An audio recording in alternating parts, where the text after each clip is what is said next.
इनोरी ने एक कदम आगे बढ़ाया और उस अजीब झिलमिलाते इलाके में उसका स्टेप साफ सुनाई दिया। चारों ओर की हवा गुलाबी बैंगनी रोशनी से धड़क रही थी, जैसे कोई और ही दुनिया हो, जो उसकी जानी पहचानी जंगलों से बिल्कुल अलग थी। उसने इधर उधर देखा और अचानक उसकी आंखों में हैरानी दौड़ गई।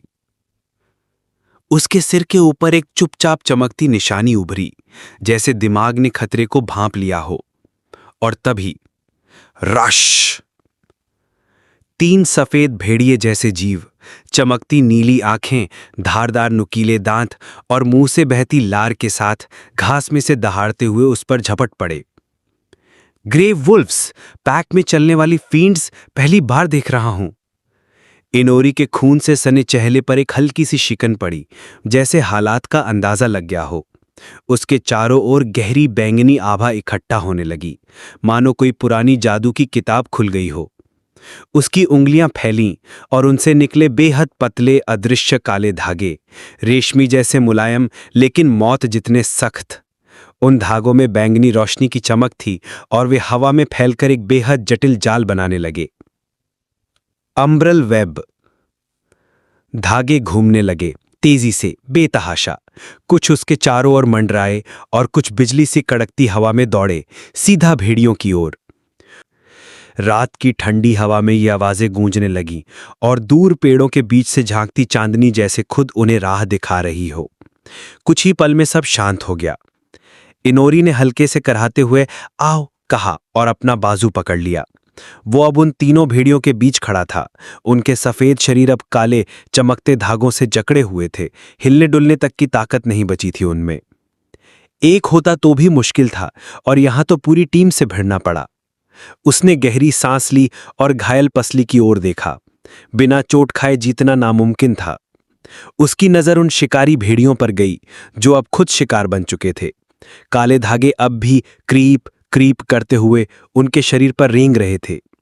पर मुझे लगता है इनसे केचोस से ज्यादा ईएक्सपी मिलेगा। उसके होठों पर एक हल्की सी संतुष्टि भरी मुस्कान आई और उसकी पीली आंख अंधेरे में एक रहस्यमयी चमक के साथ दमकी। अब बारी है दावत की। इनोरी अब भी उसके चेहरे पर पुराने जख्मों का खून सना हुआ था। एक विशाल टेढ़े मेढ़े वृक्ष के सामने खड़ा था। वो पेड़ कुछ ऐसा लग रहा था मानो सदियों पुराना हो। उसकी जड़ें जमीन को पंजों की तरह नोच रही थीं। ऊपर पूरा चांद उदास रोशनी बिखेर रहा था और दूर दूर तक फैले पहाड़ अंधेरे आसमान के खिलाफ काले साए की तरह दिख रहे थे। एक कीचड़ भरा पोखर पास ही शांत पड़ा था, जिसमें चांद की हल्की झलक मध्यम सी चमक रही थी। वो उस पेड़ की ओर देखता रहा, माथे पर हल्की चिंता की रेखा खींचाई।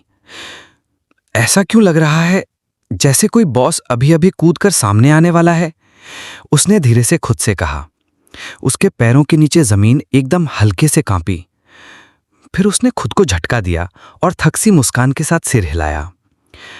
अरे छोड़ो भी, ऐसा थोड़ी है कि मैं किसी वीडियो गेम में हूं या कुछ। पर मानो उसकी बात का मजाक उड़ाने के लिए ही तभी ग्रा वो आया। एक भयानक नीली रोशनी से बना भूतिया भेड़िए का सिर उस पुराने वृक्ष के पीछे से झपट पड़ा।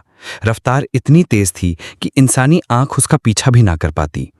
उसकी आंखों से बिजली सी झलक रही थी और जबड़े ऐसे जैसे आसमान को भी चबा जाएं। क्रंच! टकराव हुआ और वो बहुत भयानक था। हवा में मांस के फटने की आवाज गूंज उठी। इनोरी की आंखों के सामने सब कुछ लाल हो गया। उसका हाथ कोहनी के ऊपर से सीधा कट गया और हवा में खून की बूंदों के साथ उड़ता चला गया। वो हक्का बक्का रह गया।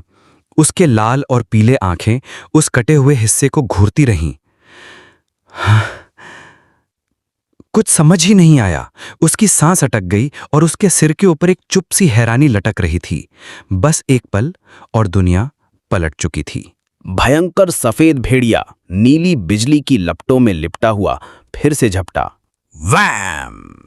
टक्कर इतनी जबरदस्त थी कि इनोरी का पूरा शरीर हवा में उलझकर पीछे जा गिरा।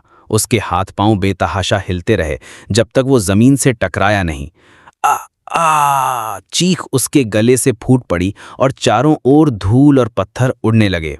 वो वहीं जमीन पर पड़ा रह गया, चेहरा दर्द और अविश्वास से सना हुआ। खून उसके गाल पर रेंग रहा था।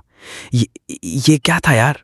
उसने कांपती आवाज में कहा, खुद को उठाने की नाकाम कोशिश करते हुए। और तभी वो असल चेहरा सामने आया। उसके सामने खड़ा था एक विशाल रौबदार सफेद भेड़िया, आकार में इनोरी से 2 गुना बड़ा, नीले शाही बालों वाला, और उसकी नीली चमकती आंखें जैसे आत्मा तक को चीर जाएं। तभी हवा में लाल रंग की चमकती लकीरें उभर आईं और जानकारी सामने चमकने लगी। Fenrir, wolf type mythical beast, white wolf. Mythical beast? Inori बड़बड़ाया, भौहें टेढ़ी हो गईं। मतलब ये कोई फींड नहीं है। उसने धीरे से अपने कटे हुए हाथ की ओर देखा। अभी भी खून बह रहा था, लेकिन अब धीमे धीमे। आमतौर पर ऐसे जानवर तो मिनी बॉसेस के रूप में आते हैं। उसका दिमाग बुरी तरह से भाग रहा था, रास्ता ढूंढने की कोशिश में। क्या मैं अपनी शैडो के जरिए भाग जाऊं? उसने सोचा, खुद को अंधेरे में लपेटने की कल्पना करते हुए। पर तभी एक डर सा उठ खड़ा हुआ। अगर वो उस जगह पहले से पहुंच गया तो? गर्र! फेनरिर ने गहरा गुर्राहट भरा। उसके जबड़े फिर से खुले, और इस बार और भी भयंकर। अंदर की चमकती हुई नुकीली दांतें ऐसे थी मानो मौत खुद मुस्कुरा रही हो। बहुत तेज है, इनोरी चिल्लाया और पीछे की ओर रेंगने लगा। क्रंच! एक और भीषण वार। इनोरी फिर से हवा में उछला और जोर से जमीन पर जा गिरा। वो इस बार थोड़ा सा वार से बच गया था, पर ताकत इतनी ज्यादा थी कि वो फिर भी उड़ गया। पीठ में तीखा दर्द दौड़ गया। फेनरिर वहीं खड़ा रहा। उसकी नीली आंखें अब और भी तेज चमकने लगी थीं। उसकी भारी सांसों में एक अजीब सी विजयी खुशी थी, जैसे कह रहा हो, अब देखता हूं कितनी दूर भागता है तू। और इनोरी त्या, वो खून से सना पड़ा था, कांपते हुए, लेकिन उसकी आंखों में अभी भी कुछ बाकी था। जैसे ही फेनरिर ने दोबारा हमला करने के लिए अपने पंजे पीछे खींचा, इनोरी ने गहरी सांस ली। चेहरा अब भी जख्म के दर्द से सख्त था, लेकिन उसकी आंखों में एक अलग ही ठंडक थी। फिर अचानक उसकी पीठ से काले चमगादड़ जैसे पंख फूट पड़े, बिल्कुल बिना आवाज के। वो एक झटके में हवा में ऊपर उठ गया। चमकते पूनम के चांद के सामने उसकी परछाई एक डरावनी, रहस्यमयी आकृति बन गई। नीचे गुस्से से कांपता फेनरिर उस पर गुर्राता रहा। इनोरी ने अपने होठों के किनारे हल्की मुस्कान लाते हुए बड़बड़ाया, सोचा था इस वैम्पायर वाली एबिलिटी की जरूरत नहीं पड़ेगी इतनी जल्दी, लेकिन लगता है मैं बहुत गलत था। वो ऊंचाई पर जंगल के पेड़ों से भी ऊपर हवा में ठहरा रहा, जैसे सब कुछ देख रहा हो। नीचे से फेनरिर की आवाज गूंजी, गहरी, गूंजती हुई और क्रोध से कांपती हुई। तू यहां क्यों आया है? इनोरी की आंखें जरा सी बड़ी हुईं। उसके गाल पर अब भी खून की लकीर जमी हुई थी। ये बोल सकता है? वो फुसफुसाया। शायद ये सच में कोई मिथिकल बीस्ट है।